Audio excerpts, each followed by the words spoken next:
So when I bought this car from an auction site, it looked like this.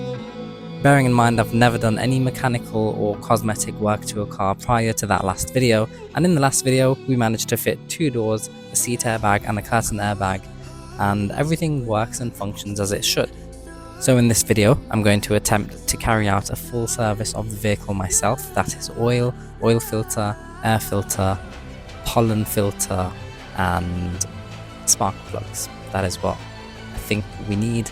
I've done some research on YouTube, I've watched tutorials on each one of those things, and I'm going to attempt it in this video now. And then we're also going to work on seeing if we can align these doors better so that these lines match up. The doors do open and close fine, but they could line up a little bit better, so we're going to work on that as well.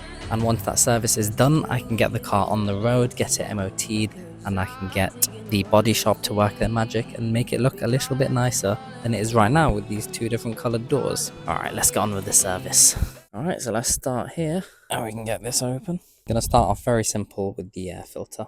So I whipped out the brand new ratchets that I bought and I got to work undoing these screws. This needs loosening slightly, I believe. So that can pull off. So I loosened that bolt at the top so this cover can pop off there and I could access the old filter. And you can see here the old filter compared to the new one that I bought. Alright, so this new one can go in. I don't know if this was necessary to even take that off, but it definitely made it easier to get this out of the way. Now I just have to put it back on. Once that new filter was in, I tightened up those screws. Nice and simple one to start off with. That should do it, and then I can put these back on. So next up, since I was in the engine bay anyway, was the spark plugs. So I popped off the engine cover and I had to remove these 2 bolts here. And I needed to pull this plug out. And then I struggled a little bit with this, but I managed to pull it out to reveal the spark plugs. Now I currently have the wrong tool in my hand. Turns out I was using the wrong one. There's one of these in the kit that's made specifically for spark plugs so that it actually fits inside there. That makes a lot of sense in hindsight. Well, the more you know. And after a little bit of persuasion, I managed to pull out those old spark plugs. This was the old one I pulled out, and you can see they definitely needed changing, so I got the new ones put in there. Alright, I've got the new spark plugs in. I'm just going to get a Torx wrench and Torx that up to the correct spec. I think it's 24, and it was a bit difficult to take out, but that's probably user error if I'm being honest with you. And these were the old spark plugs, so I think it's probably good we change those. So I got out this torque wrench and set it to 24 Newton meters, and I could tighten those spark plugs up. And then again, with a fair bit of persuasion, managed to get the coil pack back in and tightened up the bolt on top. Before I could plug that plug back in with the safety clip pushed in. There we go. There we have it, engine cover back on and spark plugs are done. Turned it on just to make sure it all works. Sounds good.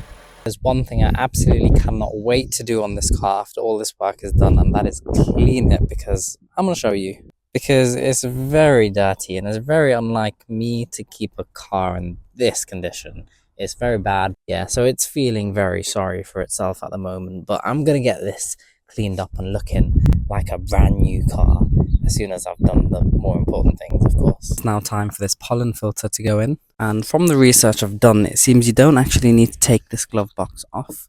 So it just goes in down there. I'll show you now.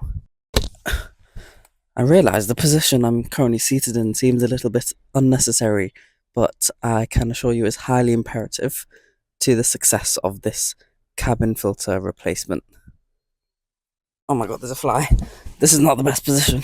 Alright, enough messing about. Let's pop this off and get the old pollen filter out. Now it's in a little bit of a tricky place with the way it's angled in there. Pull that out and you can see how dusty that is. Now that is very dirty.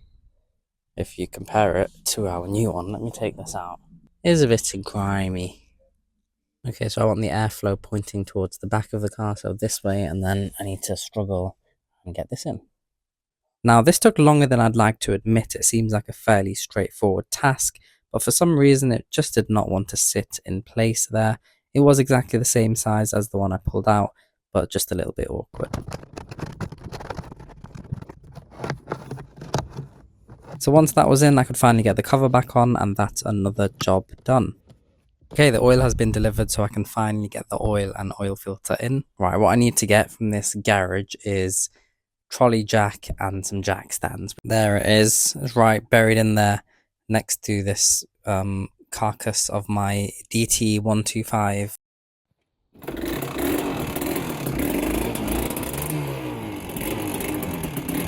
So I started jacking the car up from the passenger side's jacking point. And for some reason, I waited all the way until I'd lifted the car up to realise that I can't actually fit the axle stand in there. So I jacked the car up from the front axle instead, and then I lowered the car onto the axle stand. And when I tried to do the same for the driver's side, I ran into a little issue. Oh, I don't think I can. Okay, so I could do it on that point from this side, but I can't do it on this side because there's this plastic covering it. So I ended up angling the jack in this way, and I managed to jack the car up and still had enough space to put the axle stand in. And with the front of the car up in the air, I decided to take a little break. Okay, so I got as far as jacking the car up. That took way too long because the place that I wanted to put the axle stands, the jack went in the same place. And I've taken a break to go and buy some steak because I want steak for dinner. And I'm going to show you the steak. It's worth the little break because look at it. Now that is some beautiful ribeye steak that is going to go down a treat. Alright, the car is up now. I can do a few things in here. I need to take this out. I need to undo this. So with those two things done, I could loosen the oil filter and pull that out. There it is, looking very tired. Alright, so I have my bucket here, and I think now I need to get this off. That is definitely not the right size. Be right back. Okay, it turns out I need a T45. So I could loosen that sump plug, and finally out came all of the dirty old oil. I would really appreciate if before the end of this oil draining you hit subscribe and like the video right now, because you only have a few seconds left. I mean, you have literally a few seconds left, because it really helps me and it would make me continue making videos like this. So I appreciate it if you did. Thank you very much. And I think it is almost getting to the end. There we go. So whilst those final bits were draining, I removed the old oil filter from the housing, including the old O-ring, and gave that a little wipe down. I put a little bit of oil on the new O-ring and I put that in place before I popped the new oil filter in. And that could go on, tightened to hand tight with a ratchet. Dropped a little bit of oil on the rubber seal of the sump plug and I screwed that back in and tightened that to 14 Newton meters. And it was finally time I could get some new oil in. So this car actually takes 4 liters of oil, but I put in 3.5 to start off with, just to be on the safe side. And once that was done, I could jack the car back up to take the axle stands out because I am done underneath the car. Turned it on so the oil can circulate and I checked the dipstick before putting in the rest of the ½ liter that was remaining. Oh my god. Okay, now that that's done, I can reset the oil change interval on the dashboard. So let's do that now. And reset.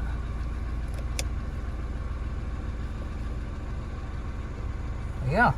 And I desperately needed some fuel in the car, so I went ahead and did that as well. And with that, the oil filter, air filter, pollen filter, and spark plugs were all complete. And I could move on to looking at these doors. You can see how misaligned they are and how the door here at the bottom sits inside from the rest of the body. So I loosened this bolt here and I popped the door in place to see what level of adjustment I needed. Got that door up on a jack at a bit better of a level, and then I did the same for the back door here. So that definitely fixed some issues, such as this door is now sitting in place. However, some of the lines still don't match up. I suspect it's because of the damage in the sill, so I will attempt to realign the doors once the body shop takes care of these bits of damage. Alright, that is all from me today. If you did stay all the way to the end of the video, then you are a legend. Now, I did try my absolute best to get the Corsa into the body shop so I can get all of that content into this video. However, I do have to wait until the body shop is available. I don't just want to take it anywhere because there's a body shop that I'm more familiar with that hopefully will get me a better price than just taking it to a random one. So in this case, I think it's best to be patient, and that video will be dropping very soon. And in the meantime, I am working on something else. I'm cooking something up So stay tuned for that. So as always, if you did enjoy this video, even a tiny little bit, go ahead and hit the like button down below, hit that subscribe button for more, and I'll catch you in the next one.